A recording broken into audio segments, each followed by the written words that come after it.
Setelah kalian berhasil mengkurasi karya-karya terbaik, langkah selanjutnya adalah menentukan format portofolio. Pemilihan format ini sangat krusial karena akan menentukan bagaimana audiens berinteraksi dengan karya kalian. Secara garis besar, terdapat dua jalur utama yang bisa kalian ambil, format digital dan format fisik. Format digital mencakup file PDF yang ringkas, website pribadi, atau penggunaan platform portofolio online populer, seperti Behance dan Adobe Portfolio. Keunggulannya adalah kemudahan akses dan fleksibilitas untuk menyisipkan elemen interaktif seperti video atau tautan aktif. Di sisi lain, format fisik seperti album cetak atau binder khusus memberikan pengalaman taktil yang eksklusif bagi audiens. Format ini sangat efektif untuk menunjukkan detail tekstur dan akurasi warna hasil cetakan yang mungkin tidak tertangkap sempurna oleh layar digital. Kuncinya adalah pilihlah format yang paling sesuai dengan target audiens kalian. Gunakan format digital jika kalian ingin melamar pekerjaan secara remote agar mudah dikirim melalui email. Namun, siapkanlah format fisik jika kalian akan menghadiri pameran karya atau wawancara langsung untuk memberikan impresi profesional yang lebih mendalam. Kita telah sampai pada langkah penutup yang mengikat semua elemen menjadi satu, yaitu langkah 4, menyusun struktur and design. Pada tahap ini, tugas kalian adalah menyusun potongan-potongan karya yang sudah dipilih ke dalam sebuah urutan yang logis dan desain yang harmonis.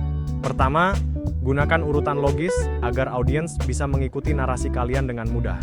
Alur yang disarankan dimulai dari halaman pembuka sebagai impresi awal, diikuti dengan halaman profil untuk perkenalan diri, kemudian barisan karya-karya terbaik kalian, dan diakhiri dengan halaman penutup yang kuat. Kedua, aspek estetika sangat menentukan profesionalisme. Pastikan tata letak kalian konsisten di setiap halaman. Hal ini mencakup standarisasi ukuran gambar, penggunaan jenis font yang terbatas namun elegan, serta pemilihan skema warna yang mencerminkan personal branding kalian. Desain yang konsisten menunjukkan bahwa kalian adalah individu yang teratur dan memperhatikan detail. Terakhir, jangan biarkan karya kalian bisu. Sertakan deskripsi singkat untuk setiap proyek yang kalian pamerkan. Berikan konteks berupa judul proyek, tahun pembuatan, teknik atau alat yang digunakan, serta cerita singkat mengenai proses kreatif atau solusi yang kalian hasilkan. Dengan struktur dan desain yang matang, portofolio kalian kini siap untuk membuka pintu peluang baru. Kita telah sampai pada tahap penentu sebelum portofolio kalian benar-benar dirilis, yaitu langkah 5, finalisasi and uji coba presentasi. Tahap ini sangat krusial untuk memastikan tidak ada kesalahan kecil yang dapat merusak impresi profesional yang sudah kalian bangun dengan susah payah. Hal pertama yang harus dilakukan adalah melakukan pemeriksaan teknis secara menyeluruh.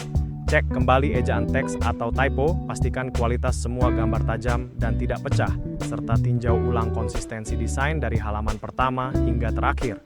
Kesalahan kecil pada ejaan seringkali dianggap sebagai indikasi kurangnya ketelitian kerja oleh perekrut. Selanjutnya, jangan hanya menyimpannya untuk diri sendiri. Simulasikan presentasi portofolio kalian di depan teman atau mentor. Dengan melakukan uji coba ini, kalian bisa melihat bagaimana respon audiens yang sebenarnya, apakah alur ceritanya mudah dipahami, atau ada bagian yang dirasa membosankan dan perlu dipersingkat. Terakhir, berdasarkan masukan yang diterima, lakukan revisi akhir sebelum dipublikasikan. Jangan pernah terburu-buru untuk mengirimkan portofolio tanpa melewati tahap kontrol kualitas ini. Dengan finalisasi yang matang, kalian akan memiliki kepercayaan diri penuh saat menunjukkan karya kalian kepada dunia industri. Sebagai penutup dari sesi hari ini, mari kita garis bawahi bahwa membangun dan menyusun portofolio pribadi bukan sekadar mengumpulkan hasil karya ke dalam satu folder. Ini adalah proses kreatif dalam menciptakan sebuah narasi visual yang mencerminkan identitas, kemampuan, dan perkembangan profesional kalian secara utuh. Kesuksesan sebuah portofolio sangat bergantung pada ketelitian kalian dalam pemilihan karya yang relevan, penyusunan tata letak yang rapi, serta pemberian penjelasan yang jelas untuk setiap karya yang ditampilkan. Tanpa elemen-elemen ini, karya terbaik kalian sekalipun mungkin tidak akan mendapatkan perhatian yang layak dari audiens.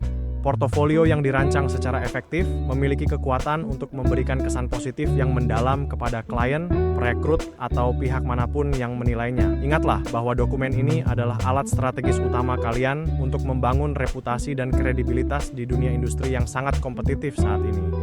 Jadikan portofolio kalian sebagai cermin dari standar kualitas kerja kalian. Dengan menerapkan langkah-langkah yang telah kita pelajari, saya yakin kalian siap untuk melangkah lebih jauh dalam karier profesional masing-masing. Terima kasih dan mari kita mulai berkarya.